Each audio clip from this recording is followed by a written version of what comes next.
Assalamualaikum warahmatullahi wabarakatuh. Halo sahabat Bunda Zaman Now, apa kabarnya hari ini? Bertemu lagi dengan saya Nani di sini yang dalam kesempatan ini akan menjelaskan kembali kepada teman-teman mengenai apa itu BPS. Pembuatan video ini didasari karena adanya pertanyaan di akun YouTube saya mengenai apakah pegawai BPS itu adalah pegawai Pemprov, atau pada komen sebelumnya yang menyatakan keluhannya terhadap honor kegiatan registrasi sosial ekonomi 2022 yang tak kunjung cair dan terkesan mengadukannya kepada Kepala Dinas Sosial dan Tenaga Kerja atau OPD terkait di wilayah pemerintah daerah masing-masing. Pemikiran awal saya adalah teman-teman adalah orang yang paham mengenai apa itu BPS, karena rata-rata yang komen di akun YouTube saya beberapa waktu terakhir ini adalah orang-orang yang terlibat dalam kegiatan registrasi sosial ekonomi 2022. Jadi secara asumsi saya berpikir bahwa teman-teman sudah tahu dulu apa itu BPS. Tapi pada kenyataannya masih ada teman-teman yang belum paham mengenai apa itu BPS. Tidak hanya teman-teman yang aktif atau sering bermedsos saja yang tidak tahu BPS, masyarakat awam juga demikian. Karena pada kenyataannya kantor BPS kerap kali didatangi oleh masyarakat awam yang berkeinginan untuk mengurus kartu Indonesia Sehat. Sehingga mereka berasumsi dengan melihat kata-kata BPS yang ada dalam gedung atau yang terpampang di depan gedung kantor BPS itu sendiri, asumsi mereka itu adalah kantor untuk mengurus kartu Indonesia Sehat. Sehingga tak jarang organik atau karyawan BPS yang ada saat itu mengarahkan masyarakat tersebut untuk menuju kantor BPJS yang kebetulan terletak berdekatan dengan kantor-kantor BPS di seluruh Indonesia. Di kondisi lain adalah masyarakat awam yang tidak tahu dan teman-teman di media sosial yang belum tahu juga diperparah dengan keadaan bahwa PNS di pemerintah daerah pun tidak tahu apa itu BPS, karena yang mereka tahu bukan BPS tapi statistik. Oleh karena itu, ketika di awal saya masuk di organisasi atau di lembaga ini, ketika saya harus melakukan pendataan ke dinas-dinas terkait yang harus saya kumpulkan datanya, yang saya sebutkan bukan kantor BPS, tapi kantor statistik. Namun belakangan ini BPS semakin terkenal dan semakin menunjukkan taringnya dengan berkontribusi dalam kegiatan-kegiatan atau kebijakan-kebijakan yang diambil pemerintah. Sehingga sudah banyak PNS daerah atau Pemda yang mengetahui apa itu BPS. Termasuk sudah banyak juga teman-teman yang akhirnya terlibat dalam kegiatan-kegiatan BPS seperti kegiatan BPS yang cukup besar beberapa waktu yang lalu, yaitu registrasi sosial ekonomi 2022. Namun sepertinya keterlibatan teman-teman dalam kegiatan Reksosek 2022 lalu sepertinya tidak banyak memberikan edukasi kepada teman-teman mengenai apa itu BPS. Hal ini bisa disebabkan karena tidak adanya waktu untuk bertanya lebih jauh mengenai apa itu BPS, atau bisa jadi tidak adanya komunikasi yang baik antara teman-teman dengan pegawai BPS-nya sendiri karena kesibukan yang harus fokus pada kegiatan registrasi sosial ekonomi 2022. Pertanyaan terkait BPS biasanya akan keluar dalam tes tertulis rekrutmen petugas sensus pertanian 2023 nanti. Oleh karena itu, tidak ada salahnya teman-teman untuk lebih memahami apa itu BPS dari sekarang. Oke, apa itu BPS? BPS adalah lembaga pemerintah non-kementerian yang bertanggung jawab langsung kepada Presiden. Awalnya BPS bernama Biro Pusat Statistik. Perpanjangan tangan Badan Pusat Statistik di masing-masing provinsi akhirnya terdapatlah yang namanya BPS Provinsi. Kemudian untuk BPS yang ada di kabupaten adalah perpanjangan tangan dari BPS Provinsi untuk melaksanakan kegiatan sensus atau survei di lingkungan BPS. Idealnya untuk setiap provinsi dan setiap kabupaten ada BPS-nya masing-masing.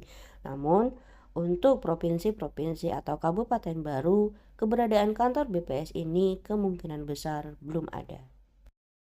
Sebagai lembaga pemerintah non-kementerian yang bertanggung jawab langsung kepada Presiden, maka dapat dipastikan bahwa pegawai-pegawai BPS atau yang disebut juga dengan organik BPS adalah pegawai negeri sipil yang merupakan pegawai negeri sipil vertikal. Seperti halnya pegawai negeri sipil yang ada di kantor pengadilan agama, kejaksaan, atau kepolisian yang langsung menginduk ke pusat. Oleh karena itu akan sangat jarang ditemukan adanya perpindahan karyawan BPS karena dipindahkan oleh pimpinan yang baru atau penguasa baru di pemerintahan daerah kabupaten yang ada. Karena pada dasarnya BPS dengan pemerintah daerah yang ada sifatnya hanya koordinasi. Jadi siapapun penguasa di wilayah kabupaten atau provinsi tersebut tidak bisa mengintervensi untuk memindahkan pegawai-pegawai BPS. Ini hanya sedikit edukasi buat teman-teman semua untuk memberitahukan bahwa hubungan BPS dengan dinas sosial ataupun dengan pemerintah daerah ataupun pemerintah provinsi hanya sebatas koordinasi saja. Oleh karena itu, ada baiknya ketika teman-teman mengikuti kegiatan BPS dan menemukan masalah di lapangan seperti pencairan honor yang terlambat beberapa waktu yang lalu, teman-teman koordinasikan langsung hal tersebut kepada kosekanya atau subject matter atau penanggung jawab kegiatan yang teman-teman ikuti. Di Badan Pusat Statistik sendiri juga ada yang namanya Hari Statistik Nasional, di mana Hari Statistik Nasional ini diperingati pada setiap tanggal 26 September setiap tahunnya. Penetapan Hari Statistik Nasional pada tanggal 26 September setiap tahunnya ini ditetapkan oleh Presiden Soeharto pada Agustus 1996.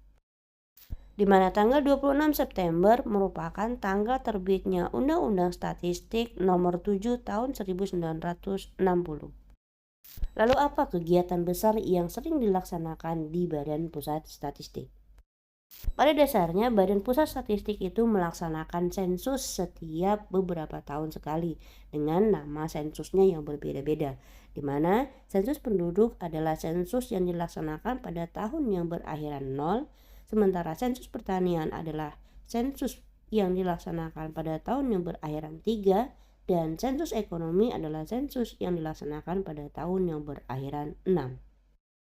Namun, tidak menutup kemungkinan BPS juga akan melaksanakan kegiatan seperti registrasi sosial ekonomi 2022 lalu yang sebenarnya juga merupakan salah satu jenis sensus. Kenapa registrasi sosial ekonomi 2022 juga merupakan sensus? Karena pada dasarnya registrasi sosial ekonomi 2022 juga mendata seluruh penduduk yang ada di Indonesia, dan kegiatan ini adalah kegiatan yang merupakan kegiatan yang harus dilakukan karena merupakan salah satu instruksi Presiden. Oleh karena itu, tidak mengherankan jika Badan Pusat Statistik pada tahun 2022 ini cukup terkenal bukan karena sensus pertaniannya, tapi karena kegiatan registrasi sosial ekonomi 2022. Selain kegiatan sensus dan kegiatan yang merupakan instruksi Presiden, BPS juga melaksanakan kegiatan survei-survei yang hampir ada setiap bulannya. Kegiatan survei tersebut ada kegiatan survei yang cukup besar, namun ada juga kegiatan survei yang hanya melibatkan beberapa orang saja. Kegiatan survei yang cukup besar misalnya kegiatan survei ekonomi sosial nasional atau yang juga disebut dengan istilah the mother of survey, di mana pertanyaannya lebih banyak daripada pertanyaan pada kegiatan registrasi sosial ekonomi 2022 lalu maupun pada kegiatan-kegiatan survei BPS yang lain, di mana pada kegiatan survei sosial ekonomi nasional terdiri dari 2 dokumen, di mana 2 dokumen tersebut saling terkait dan memiliki konsistensi yang harus dipatuhi. Jika tidak, maka dokumen tersebut akan error. Lalu kegiatan survei yang terbilang kecil adalah kegiatan survei seperti survei harga perdagangan besar, harga pedesaan, atau survei mengenai harga lain yang ada di BPS.